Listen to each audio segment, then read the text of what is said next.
ఇటు సైడ్ కళాయి పెట్టుకొని కళాయిలో ఆయిల్ వేసి పన్నీర్ వేసుకోవాలి. బాగా వేసుకొని కూల్ వాటర్లో తీసుకోవాలి.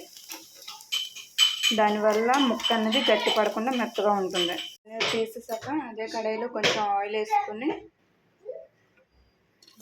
తెల్లగడ్డలు ఒక పచ్చిమిర్చి వేసి వేసుకోవాలి. ఉల్లిపాయ వేసాక కొంచెం సాల్ట్ వేస్తే బేగా ఆనియన్స్ మెత్తపడితే తొందరగా కుక్ అవుతుంది. అది వేసుకొని టమాటీలు వేసాక కొంచెం సాల్ట్ చూసుకొని వేసుకోండి. కొంచెం కొంచెం అవి మగ్గడానికి వేస్తున్నాం కాబట్టి ఎక్కువ అవ్వకుండా చూసుకొని వేయండి. మూత పెట్టుకొని కుక్ చేసుకోండి.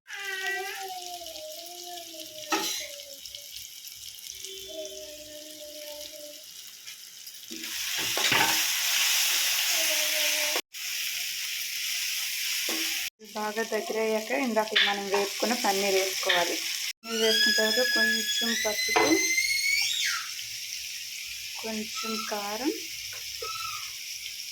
ఇంట్లో తయారు చేసుకున్న కొంచెం మసాలా, మళ్ళీ సరిపడినంత కొంచెం సాల్ట్, గుడ్ మిక్స్. ఈ పన్నీర్ వేసుకున్నాం కదా, అందులో వాటర్ కొంచెం వేసుకోవాలి.